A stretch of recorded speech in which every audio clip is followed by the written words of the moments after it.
Boss Motovlog. Ganda nung bagong click na nilabas sa Indonesian market, mga bossing, ano. Kumbaga, ibang-iba na yung ano niya, yung headlight assembly.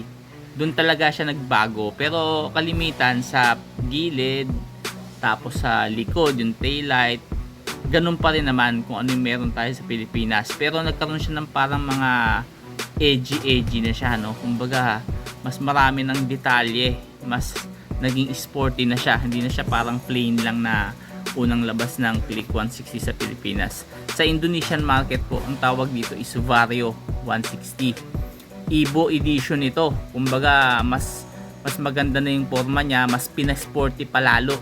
Kung makikita niyo yung mga kantuhan, yung mga linya niya, mga edges ng motor na to, pairings, talagang ibang-iba na siya, mas naging brusko. Kung titingnan mo yung side profile, parang hawigan siya ng CBR, yung ano niya, yung pinaka head assy niya. Tapos kung titingnan mo sa harapan naman, medyo lumapad na siya ng konti, pero andun pa rin yung ano, assembly ng headlight na ganun pa rin kung ano meron sa Pilipinas. Kumbaga sa fairing siya nagkaroon ng medyo pagka bulkiness. Tapos syempre andyan na yung makapal yung gulong na 14 sa likod, no. Ang ganda niya. Tapos kung titingnan mo yung side profile, talagang ang ganda talaga. At yung gulay board nandyan pa rin. At syempre, yung mga ganyan, patok na patok dito sa atin sa Pilipinas, kasi ang mga tao rito ang gusto, kumbaga, mapormang motor, at the same time pwede mo rin gamitin pang araw-araw, pang trabaho, pang eskwela, pang sundo. May malalagay ka na pamapamalengke sa ano, gulay board, di ba? May mga pwede kang ilagay doon. Yan talaga yung patok na patok. Kaya tingin ko lalamunin na itong Lexi, kahit ang Lexi nasa 104,000, 108 yan sa mga kasa.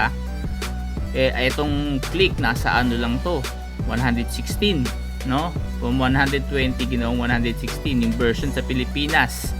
Pero pag dumating to, baka tumaas ng konti, 3,000. Pero hindi naaabot ng mas mataas pa yan. So ganun siya mag-range. Tingin ko mas marami lalong kukuha nito at magugustuhan nito. Yung specs naman, ganun pa rin naman po. Dalawang version ililabas sa Indonesia. Meron silang CBS version.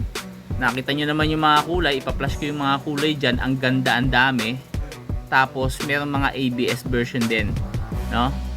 So ikaw, anong kulay ba yung napupusuan mo? Ako, dalawang kulay o tatlong kulay yung gusto ko. Yung isa pula, tapos yung isa yung parang gunpowder gray na makintab, tapos may touch of ano yan, neon.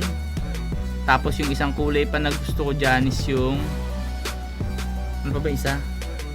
Yung isa yung parang color blue, tapos may neon din na touch. Ang ganda niya, mga bossing, no? Pero yung ganyang kulay, tingin ko baka hindi ilabas sa Pilipinas yun, kasi ang pag naglalabas kasi dito sa atin, mga boss, no, ano kumbaga plain lang yung mga nilalabas Pero kung Honda naman, baka pwedeng ilabas nila yan, kasi tingin ko magugustuhan rin to ng mga generation ngayon, lalo na yung mga kabataan ngayon.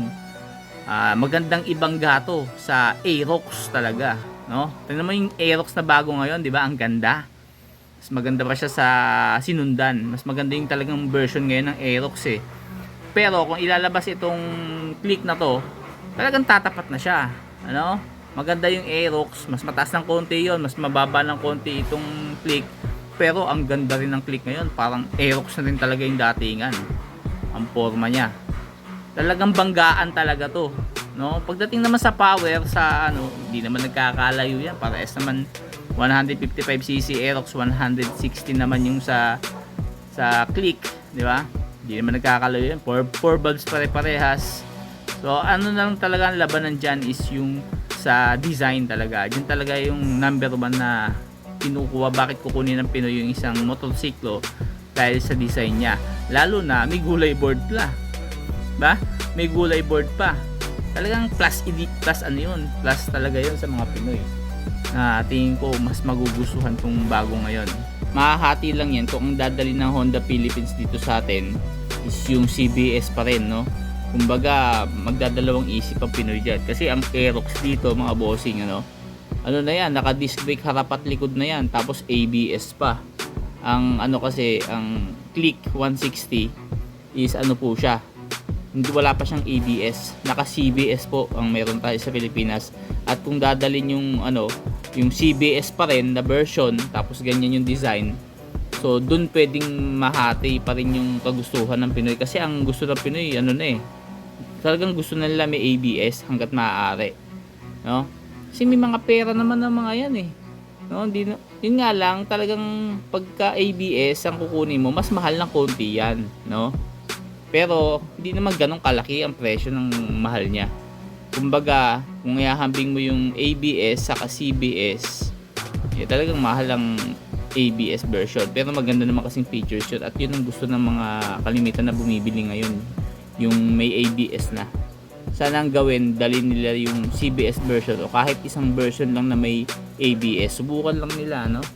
Na may ABS na parehas, para mas maganda yung labanan kung banggaan ng Aerox at Honda Click 160.